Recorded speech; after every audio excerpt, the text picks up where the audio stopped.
ಇವತ್ತು ನಾನು ಫೋಟೋ ಹೇಳಿದೆ. ನಮಸ್ತೆ ಕರ್ನಾಟಕ, ನಾನು ಬಳ್ಳಾರಿ ಹುಡುಗ. ಹಂಗೆ ನಾನು ಹೊರಗಡೆ ಬಂದೆ.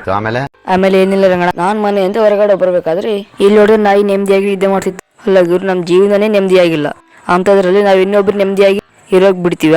ನಾನು ಮಾಡಿದ ಒಂದು ಕಾಲ್ ತಗೊಂಡು ಹೊಸ್ಬಿಟ್ಟೆ.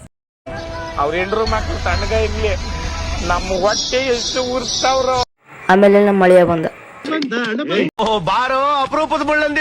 ನಮ್ಮ ಮಳೆ ನಾನು ಹೋಟ್ಲಿಗೆ ಬಂದ್ವಿ. ಹೋಟೆಲ್ಗೆ ಬಂದು ಒಂದು ಪ್ಲೇಟ್ ಚಿರುಮುರ್ಕೋಣ ಅಂತ ಹೇಳಿದೆ. ಅಣ್ಣ ಇನ್ನು ಚಿರುಮುರಿ ರೆಡಿ ಮಾಡ್ತಿದ್ದ, ಆದ್ರೆ ಇವ್ ನನಗೆ ಬೇಕು ಬೇಕು ಅಂತ ಕಾಡ್ತಾ ಇದ್ದ. ಅಣ್ಣ ಚಿರುಮುರಿ ಕೊಟ್ಮೇಲೆ ಅದರಲ್ಲಿ 2 ಮೆಣಸಿನ್ಕಾಯಿ ಕೊಟ್ಟ. ನಾವು ಚಿರುಮುರಿ ತಿಂದಿದ್ದರಿಂದ ಯಾರ ಕಣ್ಣು ನಮ್ಮ ಮೇಲೆ ಬೆಳಬಾರ್ದಂತ ನಮ್ಮ ಮಳೆಯ ನಿಂಬೆಹಣ್ಣು ಮಾತಾಡ್ಸಿದ.